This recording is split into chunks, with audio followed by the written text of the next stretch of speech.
Good evening and welcome. How are you all doing? Good evening, Meher. Good evening. Good evening, Mehernosh. Good evening, Heena.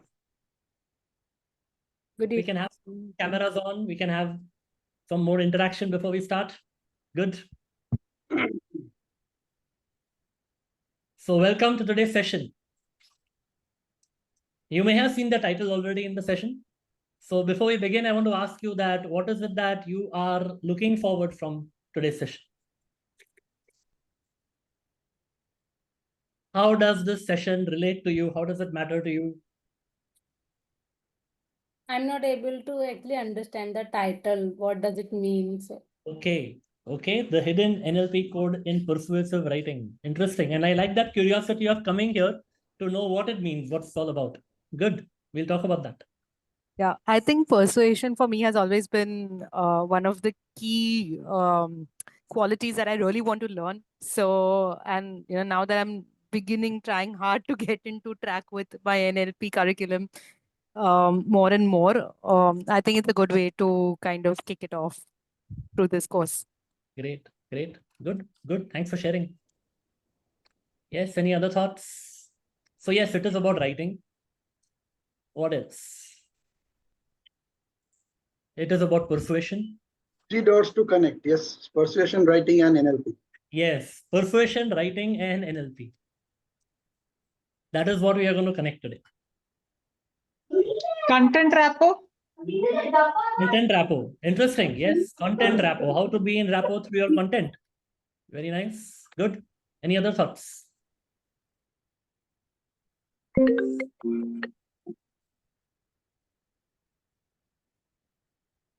Any other thoughts?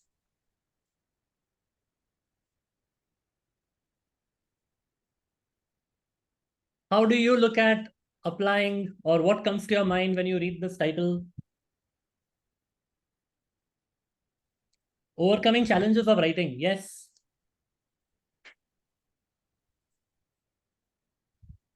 So writing is going to play a big role. We are going to talk about communication. Okay. Persuasive communication. And persuasive communication in writing. So verbal communication focused on written communication. So before we continue, before I introduce Heena and we take it forward, I want you to type in the chat box, what are some situations where you use writing in order to persuade? Email marketing. Email marketing, okay, all right. Yes, that is one. What else? Advertisements, okay. Emails, When you apply for a job. applying for job, yeah. You turn off one phone. Sorry? Where else? Note to boss for approval. Yes. What else? articles writing. Article writing. Yeah. Yes. Simple leave application in office. Yeah. Where else? Putting forward a proposal to either increase a headcount or, why do we need that extra resource? Yes. Any application for new resource you put in writing, right? Sometimes you communicate verbally and then you are told, email bhej dena, send me a message, then we'll look into it. So putting that into place. Insta post, yes. Describing courses being offered. LinkedIn request, persuade them to do a favor. Yeah. Approaching brands via emails, business proposals.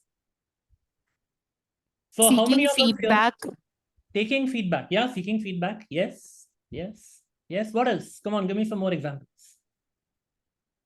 Like in our profession, we do a lot of broadcast. If anything new is coming, new thing is coming, just to show ourselves as an expert, we keep broadcasting and writing, sharing. Yes. Good. Where else?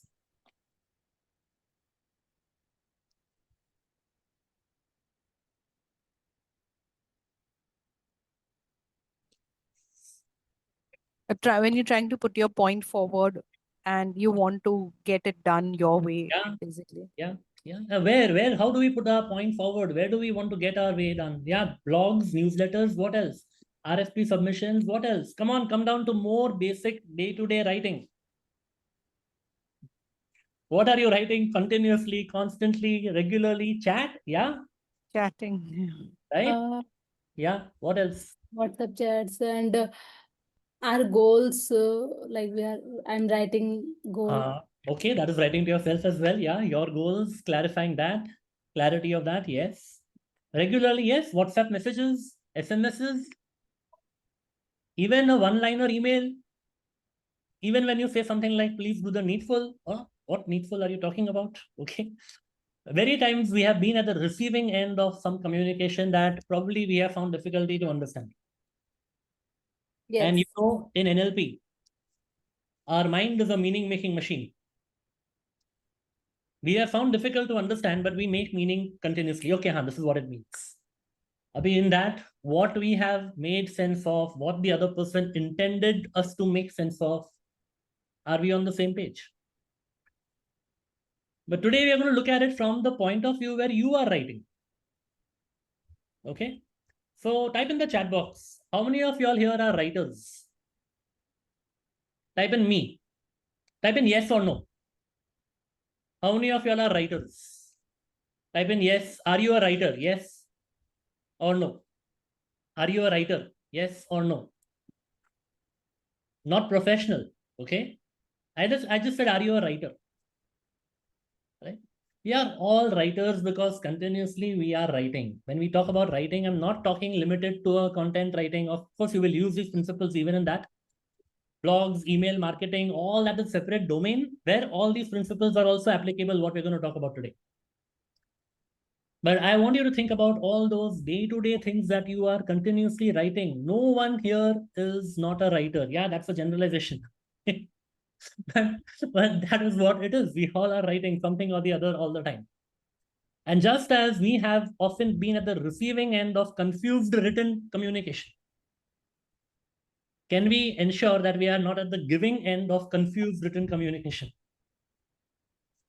Whatever we are writing with an intent to persuade, with an intent to communicate something. Either we want someone to believe something, do something, act upon something, behave in a certain way. Right? It could be anything on a day-to-day basis. And we're going to see some examples today. But in all of that, we are continuously using written communication. We have seen a lot of models of communication in NLP, which we'll cover as well. But all these are applicable even in writing. So that's the objective of this program today, this session. I want you all to keep your writer's hat on because day to day, we are all writing. Okay. So if you are a writer, you are in the right place today because you are a writer. And who better to co-partner with me today than a writing coach? We have book coach. She's also my book coach, my author coach, Heena, and she's one of our certified NLP trainers as well. So welcome, Heena. Thank you so much. So wherever Heena comes in, people think that she's going to make us write a book. But the way today we are working in unison to look at it in a way that how we can apply the same principles of writing and NLP combined in your day-to-day communication. Right? I like writing, clarity. Someone is on unmute. Please mute yourself. Okay.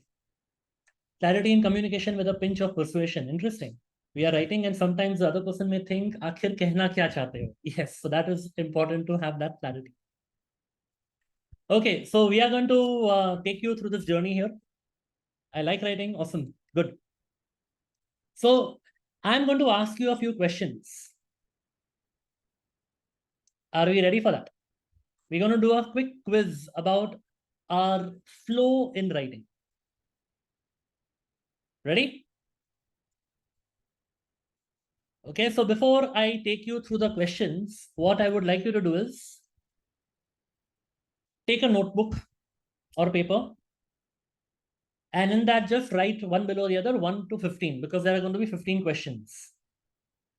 So just write 1, 2, 3, 4, 5, 6, 7, 8, 9, 10, 11, 12, 13, 14, 15. One below the other.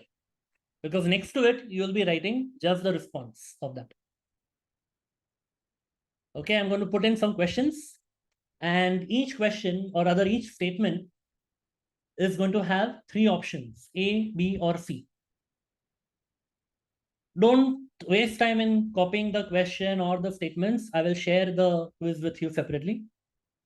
Right now, be in the flow, process the question. As you process the question, think about times when you get into that writing zone. And then answer the questions. Okay, are you ready with the list of 1 to 15 put together? Okay, ready to continue? Great. So, question number 1. When I write work emails, A, I rewrite them 2-3 times and still feel unsure. B, I keep it basic, but not sure if it lands. C, I communicate clearly and confidently. Don't type the answers in the chat. Write it on your book, in your paper. 1, and just write the A, B, or C. That's it. Okay. Continue. Okay, next question. Creating a client presentation feels like it could be client presentation, company presentation, presentation to the boss, whichever way. Feels like A, stressful, wordy mess.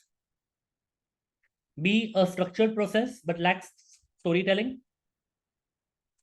Or C, it feels like an opportunity to influence and inspire. See, best way to process these questions is not what the answer should be, not what I would like it to be, but think about the time when you are getting into that zone, when you are actually doing this. Okay, and think about it. Which one fits your mindset at that point of time? Okay, next one.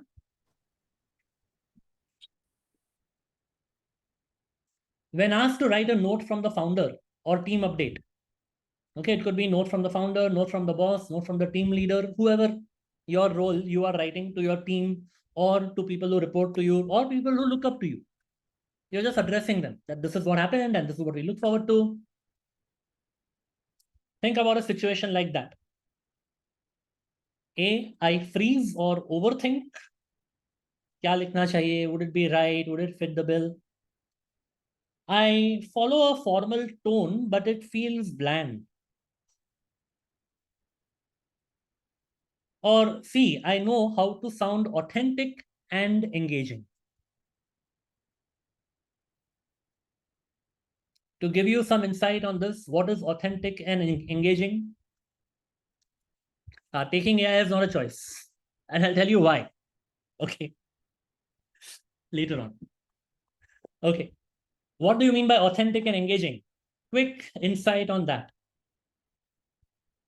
Authentic and engaging is the way you speak is the way you write. Think about it.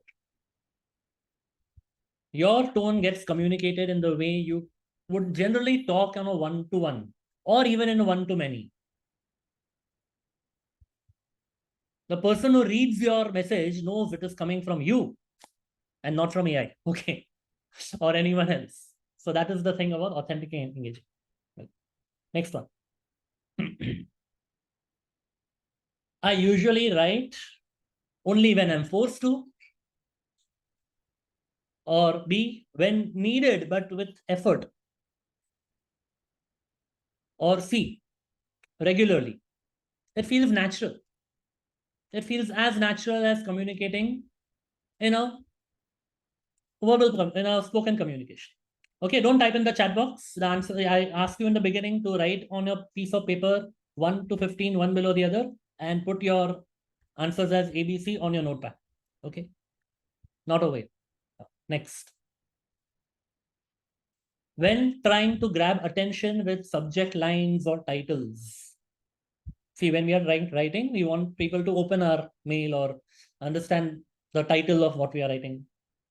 A, I overthink and then settle for generic. Generic examples. Hello, important. Please read. Help needed. These are generic. Okay. B, I try to be clever, but it doesn't click. Okay, like someone had written in the chat, कहना क्या चाहते हो? Why should I open your email? Or C, I am confident with hooks and deadlines.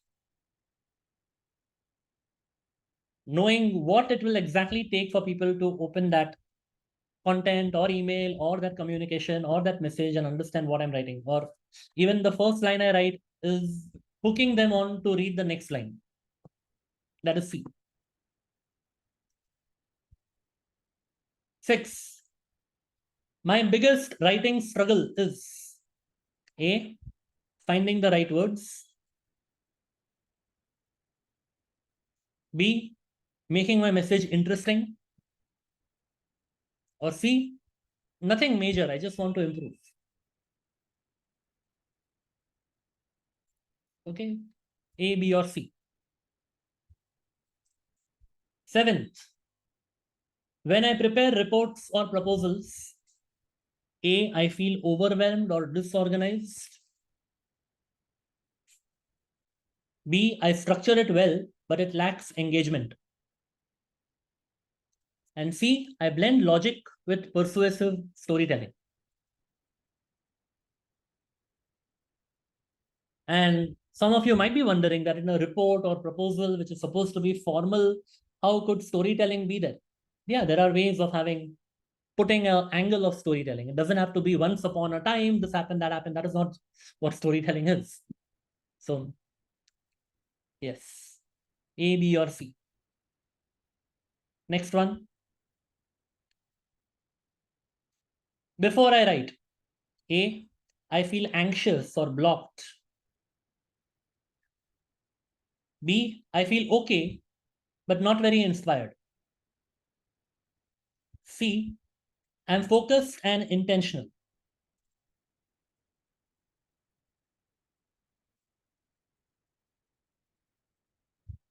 Next one, number 9. My writing voice feels inconsistent and insecure, or too formal or robotic, or personal and confident.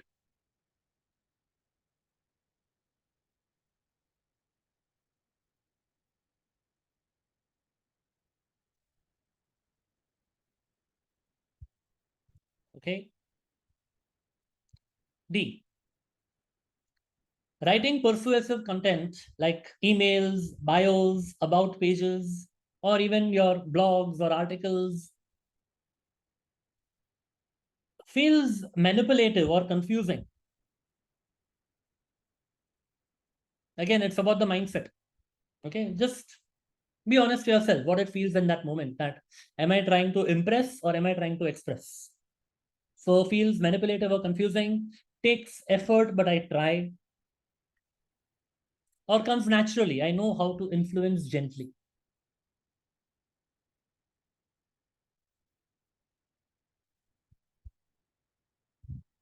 Right, this quiz is about your own self-awareness, your own self-assessment. There is no right answer, wrong answer. Only thing to remind you, don't write it as it should be, write it as is. What is your pattern? What happens most of the time? And you may say that in some contexts it happens this way, some contexts it happens that way. Think about it most of the time, what is more common? Where are you facing challenges? Okay, next one. I often second guess everything I write, or I often second guess how my writing is perceived, or I often second guess, rarely, I trust my message. Second guess means rethinking, did I write it right? Will it be understood? Do I need to change it? So that kind of self-doubt in your writing. How often does that happen? In everything you write, or you write about, I've written, but how will it be perceived? Or you rarely self-doubt. It's you trust whatever you've written that it's going to land properly. Okay, 12. My biggest fear with writing is being judged or misunderstood. B, sounding boring or generic. And C, not reaching enough people.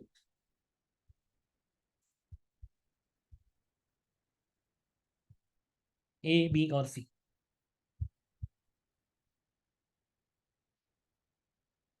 Okay, in meetings or briefs, I feel clearer when speaking than writing. Okay, but my written follow-ups need work. Or I can write as powerfully as I speak.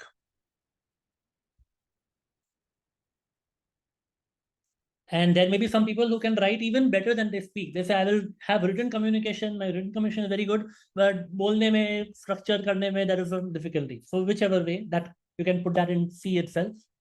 So you can write as powerfully or even better than you speak, would be C. But if you think you can speak better than you write, then it is A. 14.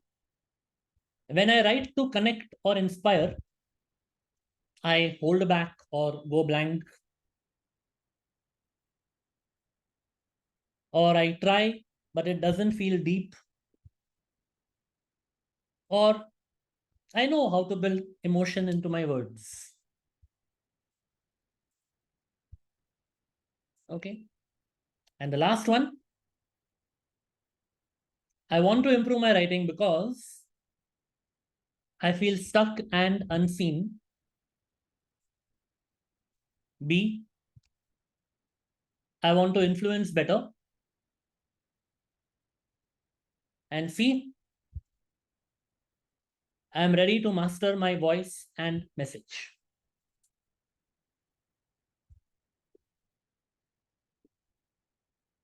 So where do you find yourself? At least in number 15, type the answer in the chat box, A, B, or C.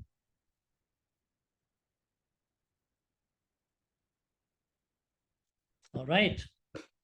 Great. Okay, good, good. Thank you. So I'll share the scoring now. I'll share the scoring, the scorecard. How do you rate yourself? You've written all the A, B, C, wherever you stand. But before I do that, type in the chat box what came to your awareness with this quiz.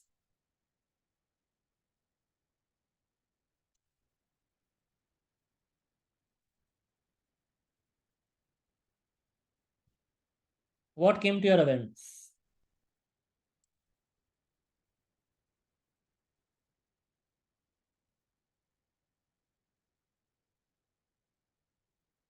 Self-awareness about own writing pattern, clarity and confidence is the key. I enjoy writing. It gives me more time to express. Need to be insightful about writing. Understand my written communication capability, self-assessment, clarity, introspecting my writing. Yes. Thank you for sharing. Overthinking vis-a-vis confidence. Yeah. Yes. Self-awareness of my styles of writing. Yeah. Okay. I'll take the sharing in a while, Pinaki. First, I want you all to now rate yourself on the answers that you have given. The choices were too extreme. Good, but lack confidence. Okay, fair. Then maybe it could be a B. All right. So your scoring guide, for every A, score yourself 0 point. For every B, score yourself 1 point. And for every C, score yourself 2 points. And total your score out of 30. Okay. What I want to share with you is this is only a rating, not a judgment. So please do not judge yourself. Just rate yourself and total your score. Total your score.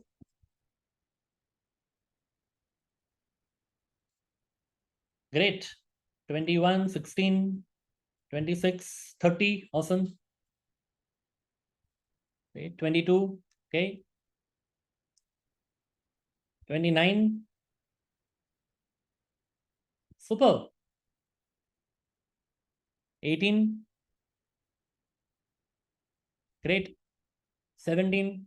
21. Okay, everyone share your scores in the chat. 14, 21, 22. Great. No judgment about high or low score. But what it means, let us see. What is it trying to indicate?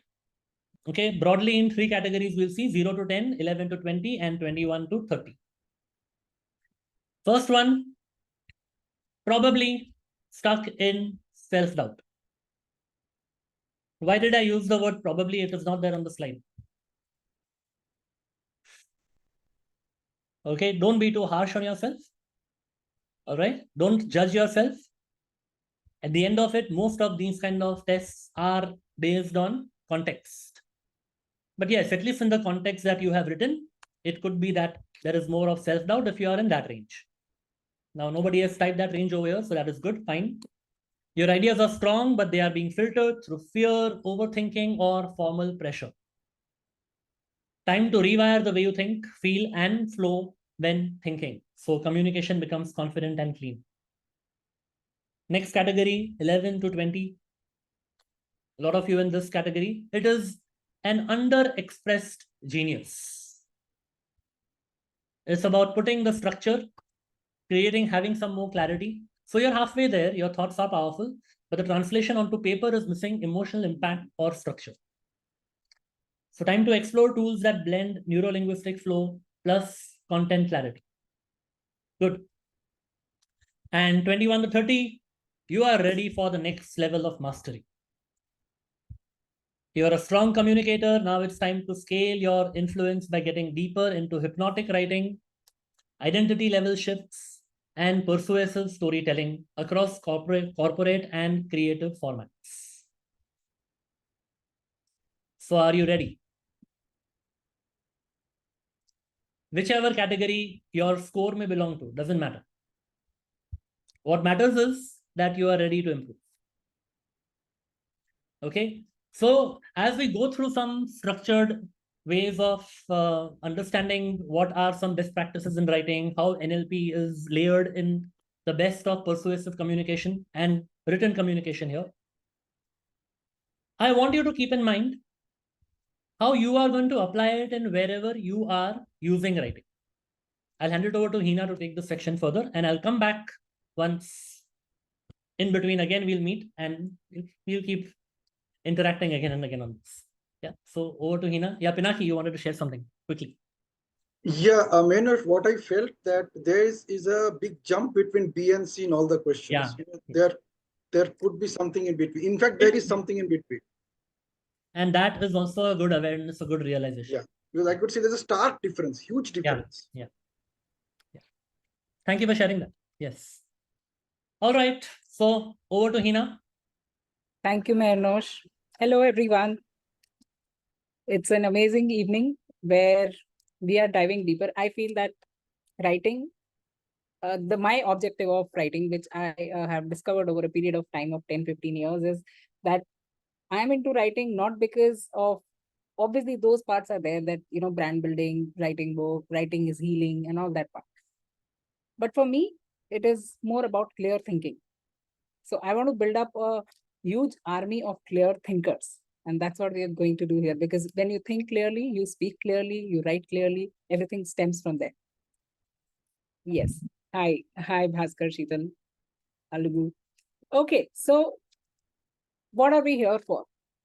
One word answer from your side. Quickly type in the chat box. What are we here for? Improve, learn, yes.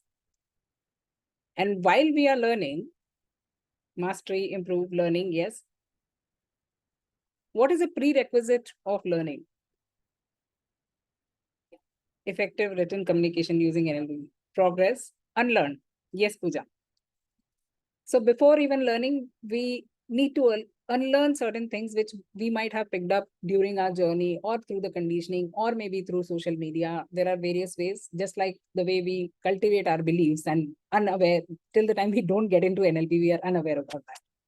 Right, so let's start from the unlearning part of this journey, and then we'll move forward. So there's a lot to look forward along with me and Mehernosh. Okay. Okay, so I'll ask you a few things. You can raise your virtual hands, or you can type a yes in the chat box if any of that thought is there in your mind. Okay. First one, if I just speak from heart, it will land. If you believe in this, yes. If you are like, no, so no.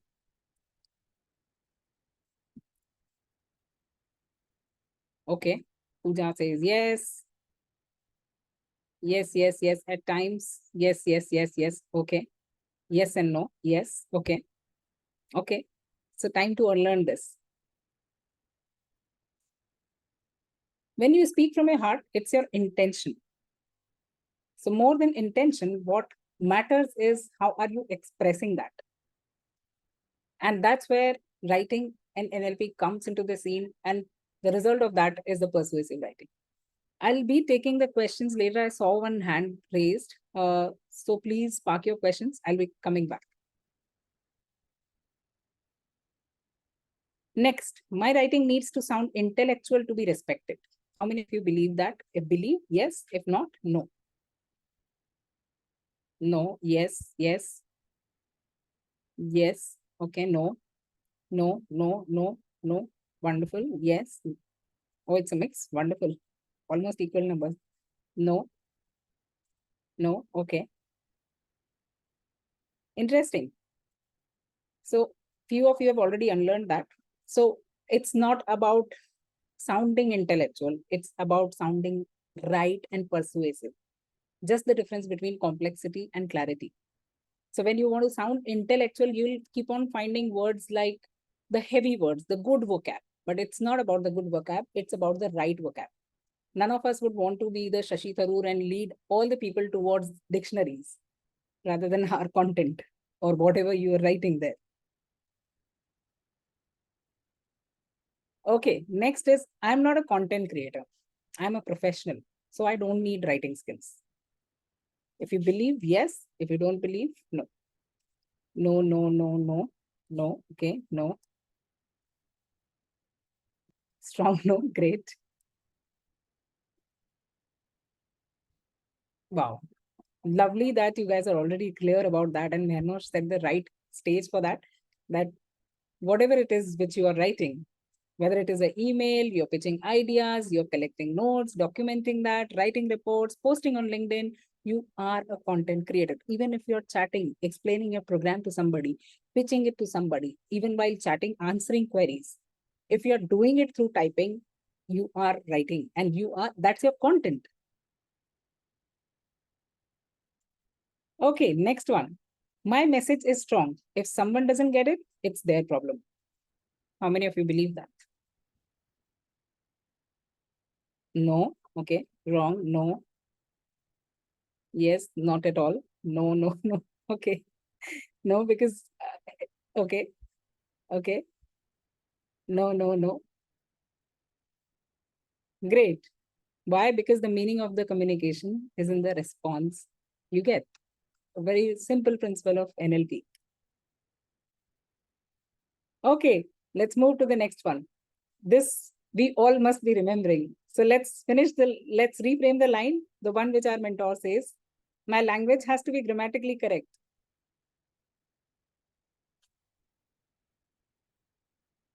Grammatically correct, yes. No, my language has to be, it may be a grammatical mistake here and there, that's okay. But if it is not influencing, if it is not hitting the right chord, it will not make sense. Regardless of how so flowery it is, regardless of how so, high vocab it has. No, yes, dramatically correct. Absolutely, Bhaskar. Cool. Before we move ahead, if you can see these paper planes and rocket. What do you connect? What's the connection, or what's the difference, I would say, between these two? What's the difference between paper planes and rocket? Speed. Okay. Wonderful. Impact, target, rocket is faster, upwards, yes. So indeed, the whole session is going to be about that. You will understand the difference between paper planes and rocket.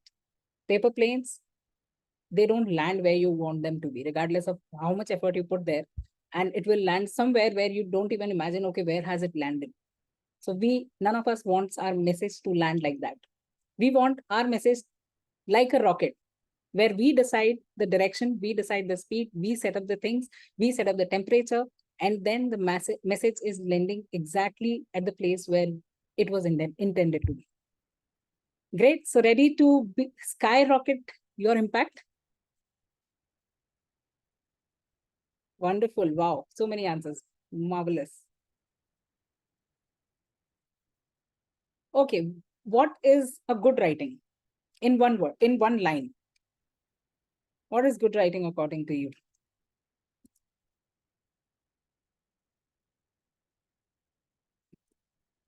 Or if I give you a filler line, that would be even better.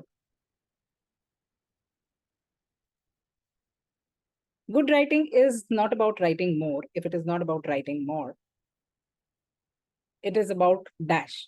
Fill in the blanks. It is about clarity, impact, effectiveness, connection,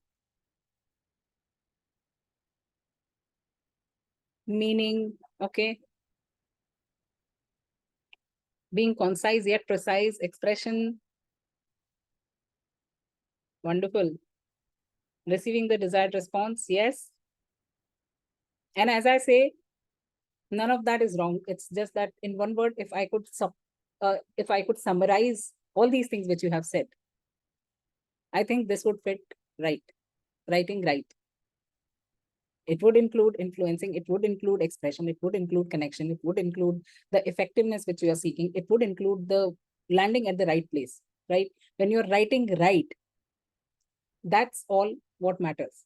And when you are writing right, there are three things which matter: structure, clarity, and impact. And today we'll see that through the difference between paper planes and rocket. Okay.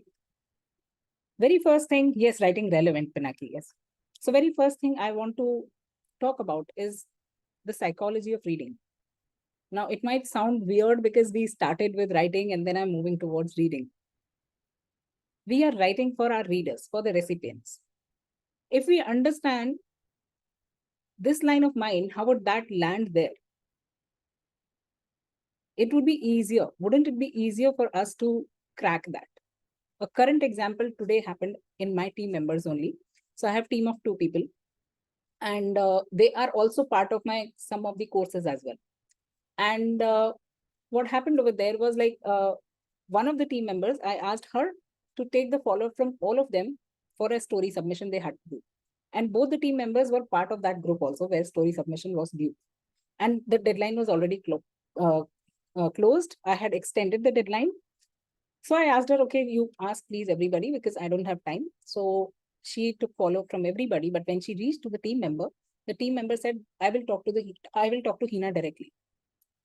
Now, to her, how many meanings this can have? This can have a simple meaning that, I will talk to Heena.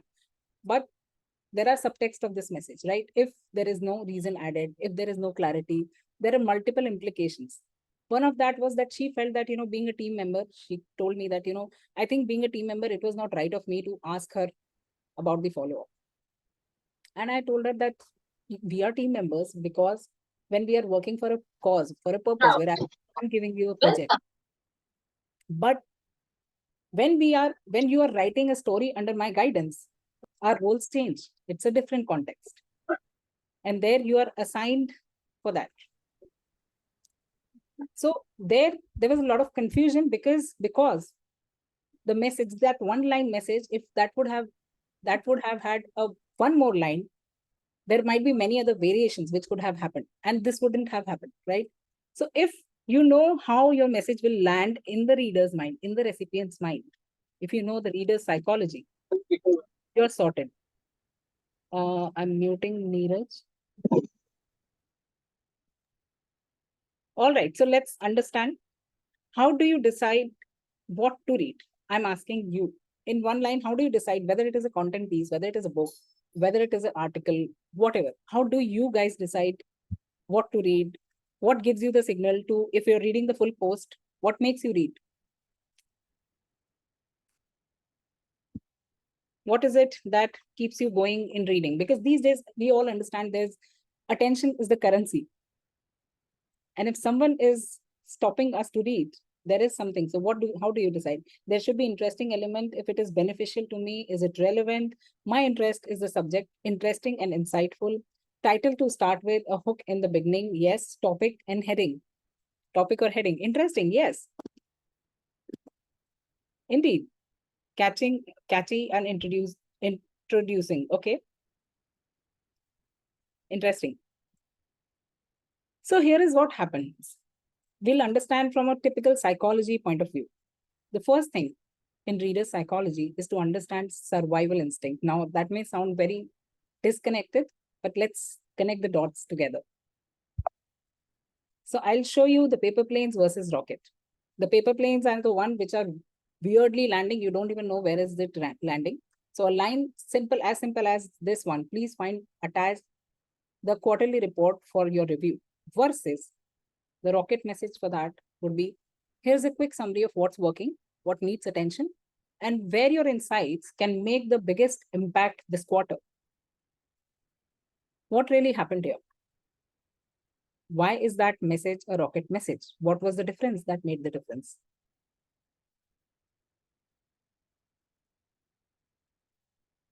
Caught attention, okay. Why it caught attention? What was in it which caught your attention? Inviting attention, interaction, okay. What is in it for me? Wonderful. Details, start one's point, bullets, yes. Why should I read? Wonderful. Absolutely. So you guys have hit the right point, that when it comes to, here are the three differences which I could also think of, apart from what you guys are already talking about. Clear directions, yes. Even I have the opportunity to add my views, yes. Why should I read? Yes. Yes. So the very first thing, why should I even care about it? The same feeling doesn't come in the version 1. But when it is explained in a way it was, immediately this gets answered, even when you did not ask, but subconsciously you look for this thing every time you read something. Why should I care about this? Whether it's an email, whether it's any other content piece, book or whatever. Why should I care? What's in it for me? Another one is, here the recipient feels valued, because then, as Pinaki rightly mentioned, that I have the opportunity to add my views. That's the tone which gets conveyed, which was conveyed through the second version. It was not just an obligation where, you just have to check the review. It was not an order. And third, if you see, let's take it back. There was a reward circuitry through what? There was a future pacing where the insights can make the biggest impact this quarter. They are also future paced there. There's a reward, there's a carrot which is shown there. And when these things are coming together, they are making this message a rocket-like solid message. Okay, so when I talk about survival instinct, if the message is clear, you're like sorted. And when you're sorted, it gives you safe vibes. It doesn't confuse you. It doesn't overwhelm you. And when it's clear, it gives you safe vibes. And then you connect with the message. Again, another one, what is in it for me? Once you get convinced on that, then your basic part, why should I care? Why should I take? That part gets answered. So that's about survival instinct from the point of view of reader psychology. How does it land in readers' mind? There are 4 more. Let's unpack one by one. Next is mental imagery plus emotion. Let's again have a look at the paper planes and rocket. Our team had a productive brainstorming session. The brainstorming session began in chaos, animated discussions, sharp disagreements, and burst of laughter, but concluded with a single clear idea on the whiteboard that carried $1 million potential. What's happening here? Why it is a rocket message?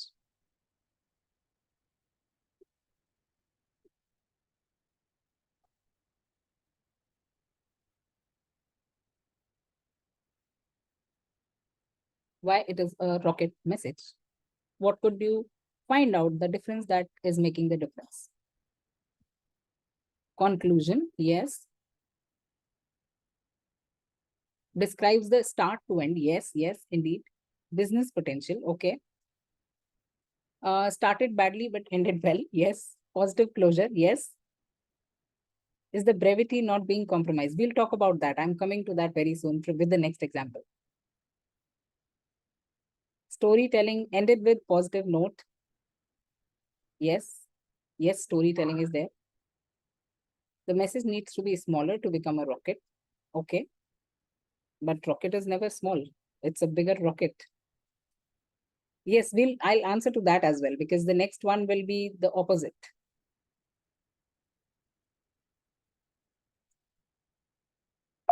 Okay, let's see the pointers first, and I'll answer that question about the length of the message.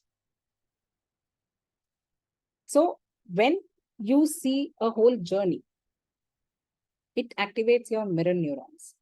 Saying productive brainstorming session versus showing what does a productive brainstorming session looks like. That paints a picture in your mind. We as writers, any type of writer, our task is to not let the picture do the talking. Our task is to paint picture through words. I'll come back to the length part in a while. Yes, shows emotions. A journey shows emotions, that all this happened, and after that we reach there. So there is a mirror neuron activation with that. There are emotions. You guys have very well identified that. There are visuals. Every word is painting a picture in your mind. And since there is this combination where your mirror neurons are activated, means rapport is built up, where your emotions and visuals are coming together. When these two things come together, there is higher retention. You are nowhere, one more point to notice here is you are nowhere using in the second version productive brainstorming you are using, but productive you're not using. But still, with this, it gives an impact, it gives an impression of it being not just productive, but also a joyful process. So it's telling more than what it could have told in a single sentence. Yeah, doesn't leave the reader guessing, hence the length is justified. Absolutely. So in my book writing also, and it applies to all the other type of contents as well. All those books which are not even 100 pages, 1984, George Orwell, Animal Farm, Old Man and the Sea, Siddhartha, and there are many others. Who Moved My Cheese? These are less than 100 pages. How come the length of the book then is nowhere coming in between while creating the influence? The only reason is that it is not the length of your message which creates the impact. It is the weight of your idea and the way you're presenting it. When you understand the psychology, that's what makes the impact. Two more lines, how does it matter if it is creating so many things, if it is giving you so much of impact? So here it is that, and you will see the opposite also happening in the next one as well. So I agree with Sheetal, and I guess Shagun asked at very first about the length. Next is cognitive ease. Clarity means safety. Let's see the example. Here, there's a longer message which has been shortened. So again, there is nothing about the length of the message at all. It's not like that I wrote 2 more lines and then it's not creating impact just because I wrote 2 more lines. Brevity is not always the answer. So in the event that system encounters an unexpected outage and provided the conditions are met, we may initiate a restoration protocol subject to prior approval. It was shortened to, if the system goes down unexpectedly, we will start recovery as long as it's been approved. Point is ease of understanding. Point is connection. If these two are taken care of, the length doesn't matter at all. Okay. So here the brain relaxed when the processing became easy. The clearer the sentence, the safer your brain feels. Clarity is not directly proportionate with the length at all. And you have seen not examples there, but I've knowingly picked two different examples where one shortened sentence was elongated and the other example was longer sentence was shortened. This builds trust in your professional writing because the clarity is the main point. Whether it is coming through a longer message or whether it is coming through a shorter message or whether it is coming through one word. Point is the clarity. When the clarity comes, the connection happens. When the connection happens, the influence happens. Next is emotional resonance. We help clients grow their business versus we help bold minds turn scattered ideas into stories people follow, trust, and buy from. What is the difference that's making the difference? Type your answers in the chat box.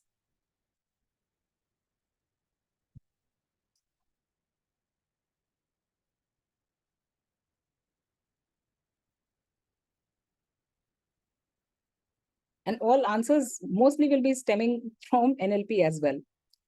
Purpose is seen as met. Okay. Interesting. Targeted message. Yes. Goal, process, result. There is also identity. I'm saying bold minds. A lot of identity boost is given already to the people. How is explained? Yes. Brain finds it easy. Yes. Milton model. Absolutely. In each one of these, there are so many NLP techniques, and we'll see those things also through the case studies and also through many more practices like this. Contrast, before versus after. Yes. Wonderful. Contrast frame. Yes. It sounds interesting because it has been thought about, it has been backed up by NLP and psychology. Yes, catchy. Complimenting the reader by assuming they are bold. Yes, the identity level hit. Yes. So let's unpack. The second version feels something where identity, which is the strongest point when you talk about any marketing message or any message where you want to influence. If you are able to convince them with that identity, nothing like it. You have slayed it there. Emotion and intention. And since the bold part and the whole process is displayed, it makes your message stick. And next is the logic also explains, and the emotion which is there that converts. Next is relevance over brilliance. Somebody also mentioned relevance somewhere, and we'll see that part now. At XYZ Consulting, we have spent 10 years perfecting our proprietary framework for business strategy and scaling. The rocket version is if you're growing fast, but feel like your strategy is falling behind. We've been there. Here is how we can help you scale without chaos. What is the difference that's making the difference?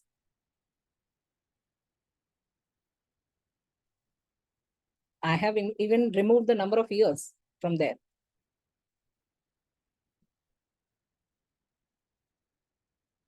So one more thing to unlearn is that it's not always about the number of years and number of experience. Connection, yes. Experience being called out, yes. Pain point is clearly mentioned, yes. How, part, challenge, and situation, the word you, absolutely very nicely mentioned, nicely noted.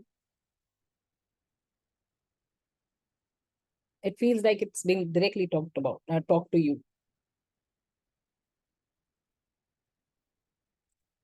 Complimenting, yes. So let's unpack. Inclusive. Readers look for themselves in your message because obviously it is addressed as you. Also, since it is a journey shown here that, are you stuck here? And we have been also there. So you're not saying that, you're not just saying that you are stuck. You are asking if you are there. We have also been there. So it's not a direct accusation that, okay, you are down. So, but you are saying that we have been there, and that connects. That vulnerability connects. Been there, seen it all. Yes. So relatable. Yes. When your words mirror their reality, their pain points, the brain leans in. What's in it for me? And relevance.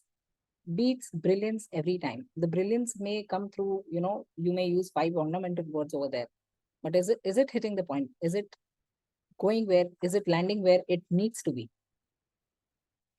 Is it helping you to crack that deal or make that impact, or help you, or just simple as just moving your reader from one line to the other, or are they leaving it there? So while this was about why reader psychology is important, $1 million question is, why do we need to understand the recipients or the reader's psychology? Type your answers.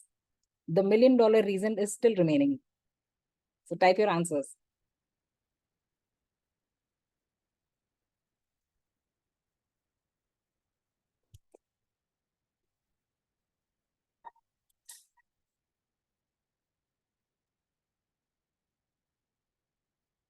To hit the right chord with them.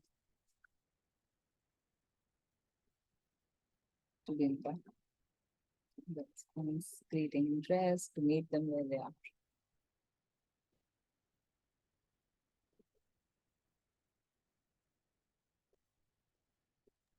Yeah. So great. All NLP presuppositions are coming out when you talk about the reason. Right? To meet them where they are, to understand their need, to connect, create interest, understand the response, hit the right chord, because they will read what we write. Yes, so you understand here, why is it important to know the reader psychology before we get into writer psychology? So even when we do the train the trainer in NLP, one of the initial lessons there, or initial modules there, talk about, if you want to understand the psychology as a trainer, you need to understand the psychology as a learner. And same principle applies even when you're writing, or rather any communication.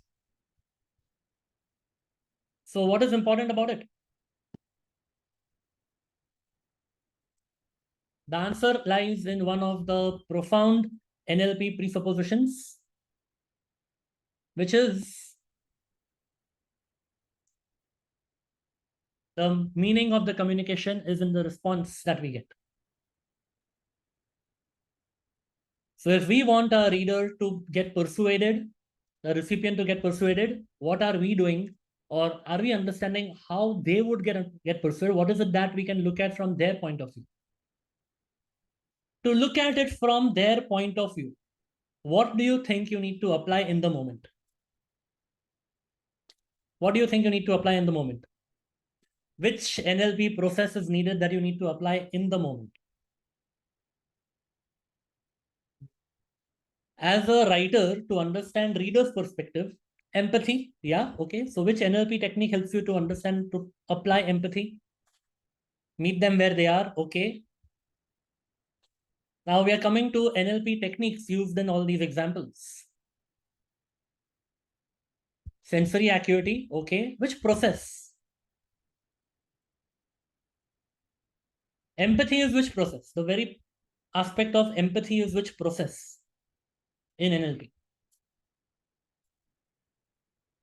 Which framework of NLP are we applying? Rapport, sensory acuity, they're part of that. I'm talking about a framework. Fly on the wall, yes. Interesting. Exactly. Punyakoti. Fly on the wall, the perceptual positions. Generally, as a writer, we are communicating from the writer's perspective, from our perspective, what happened. We are bringing in our emotions into it, and we want to convey that this is what I'm feeling, this is what's happening. We have seen the fly on the wall technique in the NLP practitioner. We have understood it from the perspective of looking at something which happened in the past, where we go and reframe it from the other person's point of view, from the fly point of view. Here we are talking about a fly on the wall on the fly. On the go, as you are drafting a message, as you're drafting that communication, that content, how can you be aware that how it will land? What will be the thing which could possibly be going on in the other person's mind as per the other person's model of the world, for them to get it the way we want them to get it? So let's understand this better. Now I'm going to share these kind of case studies over here, and we are going to work on it together. Okay. Here, a manager is informing a client about delay in delivery. Okay, now look at the before message. It is emotion-led, it is justifying, it is triggered. Read it. We'll read it together. I'll read it aloud. Hi, sir. I didn't tell you earlier because I was trying to sort it myself, but our delivery has been delayed. Actually, the warehouse team missed the dispatch cutoff, and then yesterday the driver had some personal emergency. I know you will again get upset and say our planning is bad, but I'm telling with courage. We are trying hard. It's nobody's fault. These things happen. Please don't be angry. I'll try to send it off tomorrow if possible. But what is happening over here? Is this going to be helpful? No. No. Why not? Excuses. I think there are more Excuses. excuses. Think about it. If you are going to get this message, a message like this as a client, what would be your internal immediate processing in your head? It will make the client upset even if he's not. Yeah, please don't be angry. You are mind feeding. You're pre-framing the client to be angry, full of drama, emotions. I don't get angry. Okay. More highlights on issues than solutions. Yeah.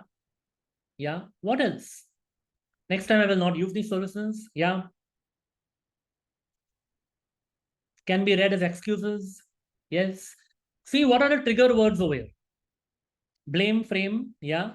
I didn't tell you earlier. Matlab, pehle he is saying that I have goofed up by not telling you this earlier. I should have told you this earlier. Means first only there is a problem. I was trying to sort it myself. Okay, so main kya karu? But our delivery has been delayed. Oh, think of it from the client perspective. Okay. Actually, the warehouse team missed the dispatch and all these reasons, blah blah blah, excuses. I know which pattern is this. I know you will get upset. Milton model, meta model, mind read. Okay, you are reading, you are translating that state of getting upset, and you will say our planning is bad. Pehle say you are telling the client that this is what you should be telling me, this is how you should be feeling, and after that you're saying but. Now here maybe the but can cancel, but the next thing is again triggering. I am telling with courage. Think about the client. You need courage to talk to me. I'm going to eat you up or what? We are trying hard. You know the impact of trying, right? It is nobody's fault. Who is talking about fault? You are pre-framing, you are putting in the client's head that there is a fault. These things happen, means these will keep happening. The client will think, I'm not going to work with you again, like you all rightly said, right? Nobody wants to work with something. And then also, I'll try to send it tomorrow if possible. Means tomorrow I can come up with some more excuses, be prepared. Instilling all negatives, yeah. So what should be a better way to put it? Or before we even think about it where we in our day-to-day life, do we get emotionally driven thinking ke nahi, samne wala gussa karega, the other person will get angry, upset, what do I put? And we go all over the place putting things like this. So tell me what could be a better structure?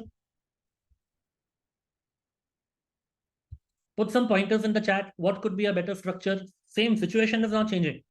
What is changing is the written communication.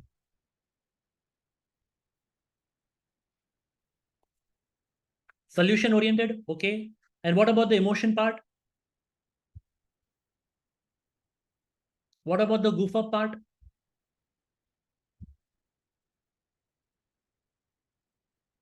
Apologetic with a solution, yeah.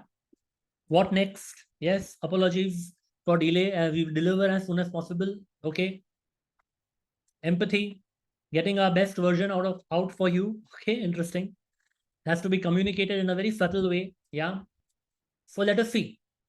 After message, which is calm, responsive, and informative. Hi, sir. Just keeping you in the loop. The shipment schedule for today will now reach you tomorrow. There was a dispatch miss from the warehouse, followed by an unavoidable driver issue. I have already spoken to the team and arranged for a priority delivery by tomorrow morning. Wanted you to know so that you have complete clarity.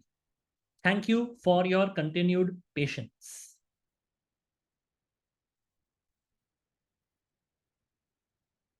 Compare.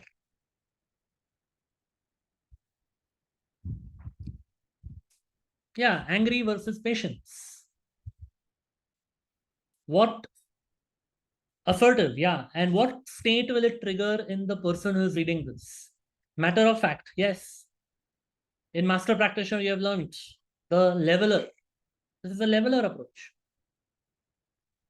Responsible, yes. We are doing it. It is being followed. I'm keeping you informed. Notice the difference. The situation is the same. The intent of communication is also the same. Intent is the same, but the meaning depends on the response. What response is your communication triggering? Less room for being misjudged. Solutions, not problems. Keeping you aware in advance. Yeah, professional. Yes. Positive, not grumbling. Yeah, not cribbing. Right? So as we go through these examples, these are not just like theoretical examples. Okay, not in my life, somebody else's life. Okay, let's understand, let's play a game. It's not that way. Case study to hai.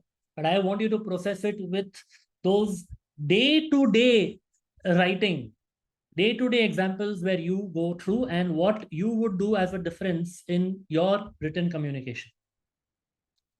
Let's take another one. Teacher informing parent about a child's school incident. Okay, again, before message, I didn't want to disturb you, but your child hit another student during the break. I was in the staff room. No one saw what triggered it. I know you always say I don't manage well, but this wasn't my fault. Then whose fault? Child's fault? I'm sorry I didn't inform earlier. I was scared of your reaction. Oh my God. It was not a big injury, just letting you know. बहुत मेहरबानी भाई, बड़ा injury नहीं हुआ. Think about it from the recipient's end.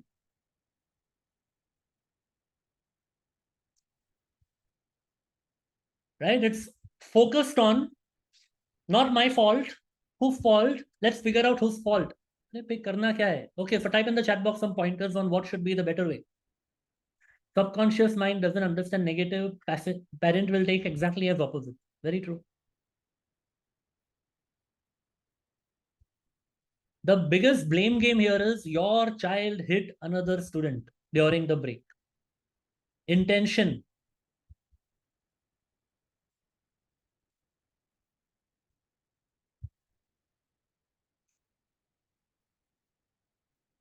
No one saw what triggered it. Trigger matlab, my child got to get triggered to hit someone or what? I know you always say generalization. I don't manage well. Yeah, of course you're not managing well, but this wasn't my fault. Of course you're justifying. Connection is missing. Yeah.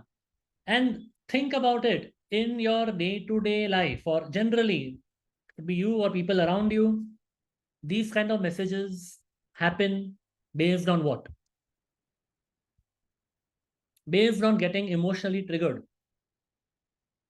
The teacher is emotionally triggered over here. And in the flow, the teacher is triggering the parent as well.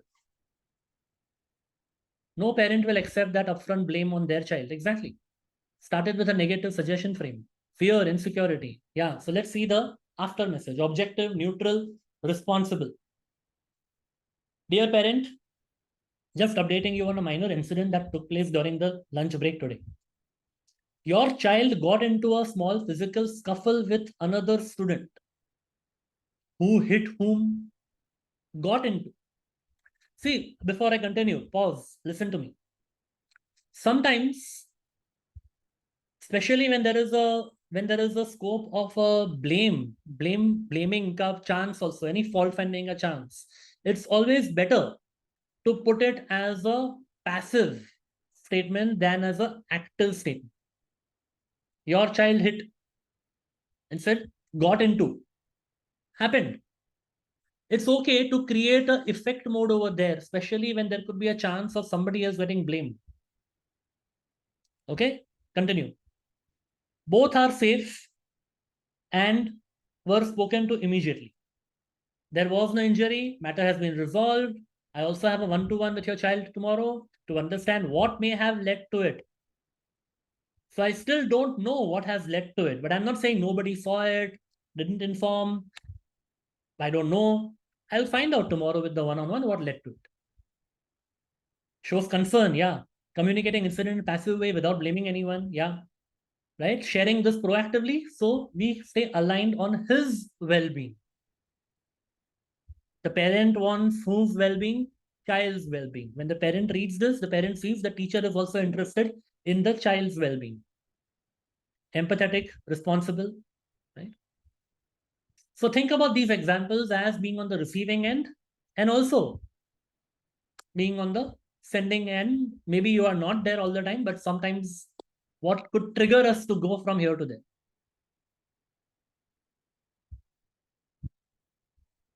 Startup co-founder informing investor about a tech breakdown. Sorry for not informing earlier. I was honestly scared you would think we are not capable. Again, mind read. The app crashed yesterday because of some server overload. Actually, before that, the development team was already flagging some latency, but I didn't think it was urgent. Now users are complaining and we are getting some bad reviews. I know we've had too many issues lately, but trust me, we are trying hard. But put in your pointers, what is not going well over here and what could be done differently.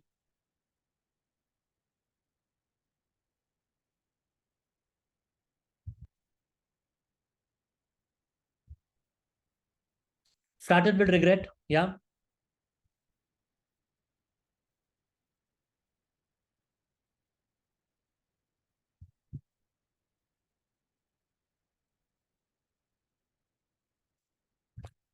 Ignore development warnings, too many excuses, suggest inability, try, yeah.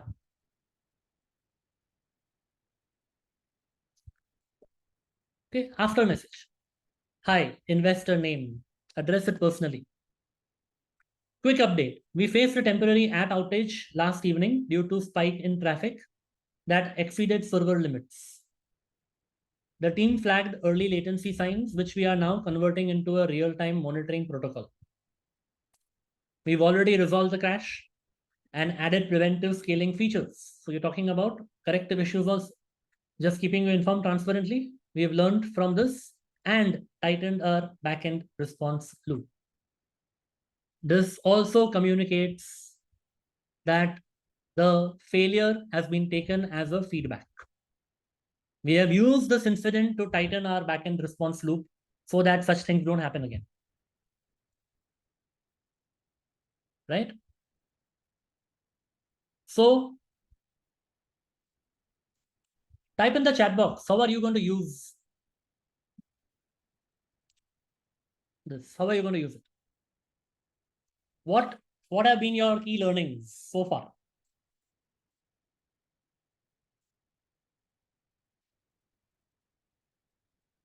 And which situations you can use it further?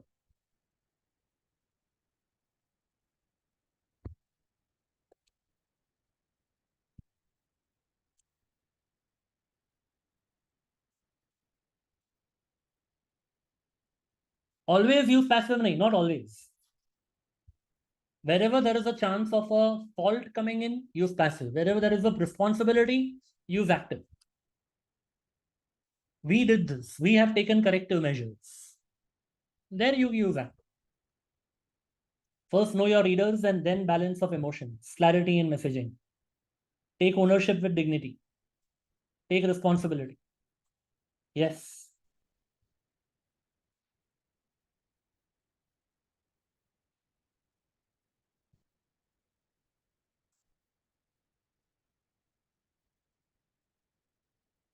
So,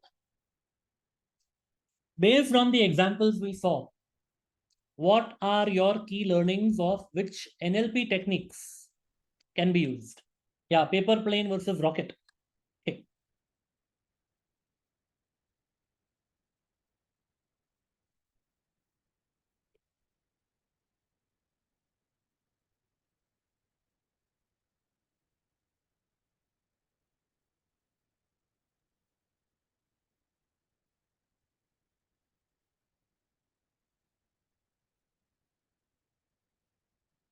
Reframing, yes.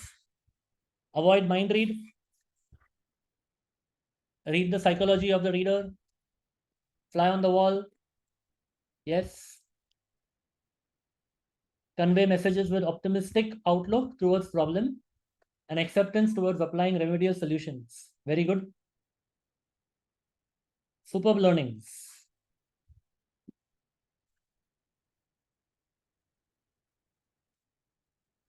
No negative sentences.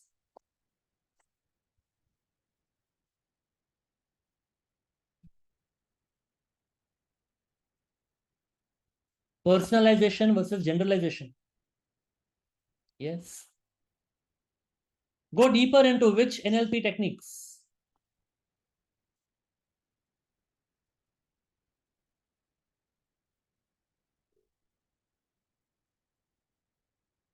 Feedback, not failure. Okay.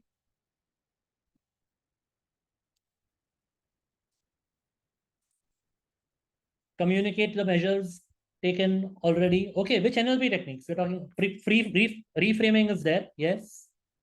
Milton model. Yeah. You realize in NLP, just a quick recap of some language patterns. The meta model violations that we saw, which are chunked up language of generalization, deletion, distortion, like mind read, they can be used positively as well as negatively. But remember it, positive or negative depends on what are you conveying as a mind read. I know you are going to get angry is also a mind read.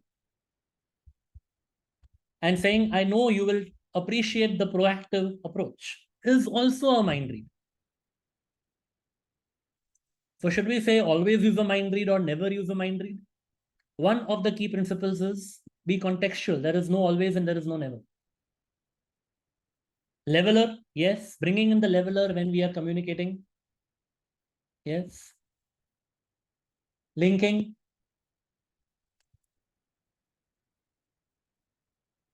We can use instead say, I am sure you would understand the situation. Yeah. Yes. Framing. What else? When we said that there is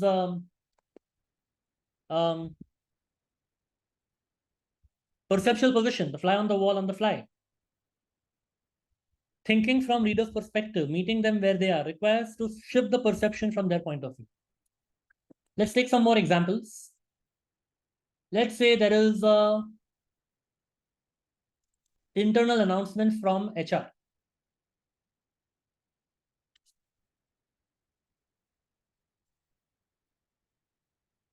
Okay.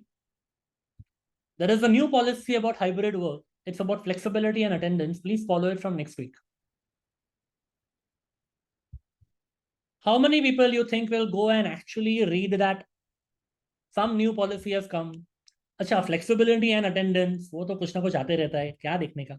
Please follow it. We are already following. If we are pulled up, we'll see what to do. Right? Think about it. This is the mindset of the reader. Now look at the rocket over here. That was the paper plane. To support both flexibility and collaboration, we are introducing updated hybrid work norms.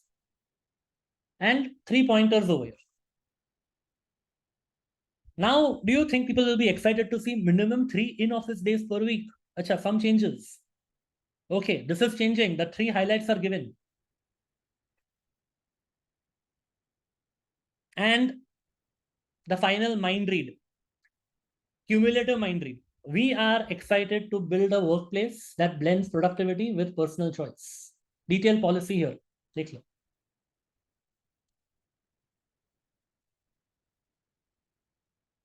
So using meta model to chunk down is also another way of applying these principles.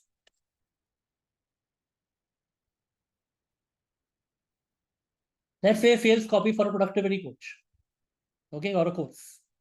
This course is about productivity and gives you tips to stay focused. People struggle with time and planning, so this helps. People struggle. Instead, look at this.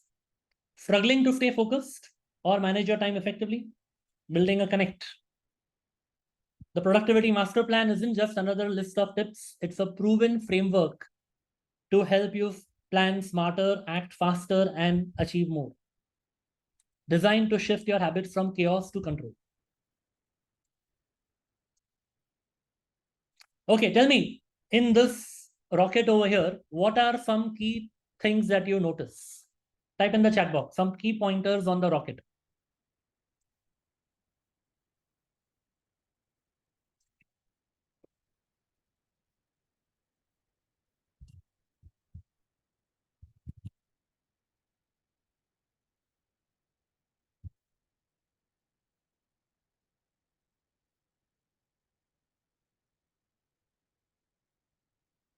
Milton, addressing pain point, future oriented. Okay, even the earlier one was future oriented.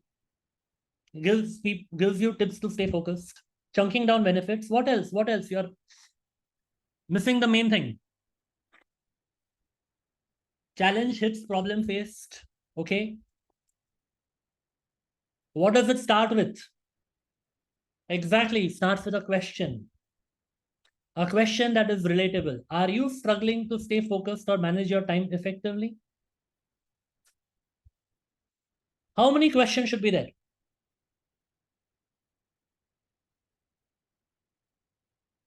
Yes, chaos to control is also there. How many questions should be there? If you want to use persuasive. Single? Okay, this is framed as a single, but there are two options. A double bind.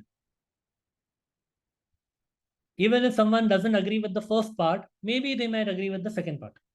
If someone says, no, I don't try and struggle to stay focused, but managing time effectively. Or one of the two. Double bind in Milton. The productivity master plan is not just another list of tips. It is a proven framework. Contrast frame. And contrast frame is something that you learn in master practitioner, but still, it's simply putting a contrast. It's this, not this, but that. Designed to shift your habits from chaos to control. Chaos to control also is a from where you are to where you want to be. Okay, let's take a few more examples. LinkedIn post by a leadership coach. Look at the paper plane, look at the rocket.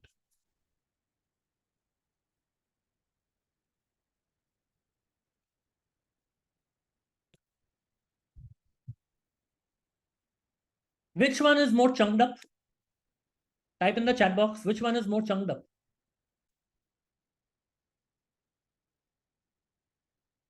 First or second, which one is more chunked up? First, what if I tell you both are chunked up? Both are chunked up. Because crystal clear clarity. What clarity? It's also normalization. Break limiting patterns. It's also normalization. Then how is the second one better than the first? Create sustainable performance shift is also a chunked up one. How is the second one better than the first if the second one is also a chunked up?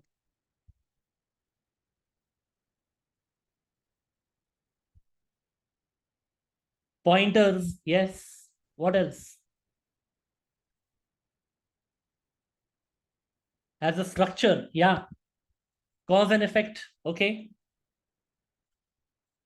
First one is too vague. Do better in what ways? Although second one is also chunked up, at least people connect to, in their own mind, there are deletion, distortion, generalization happening to connect the dots with what they may get. This is Milton with a intent to connect. Usage of words. Yeah, I help leaders know you better than you. Yeah, so it's like I am meeting you where they are in the second one. And it is saying that if you are ready to evolve your leadership, I invite you to have that first powerful conversation. So meeting them where they are, that you are ready to evolve, and having a powerful first conversation.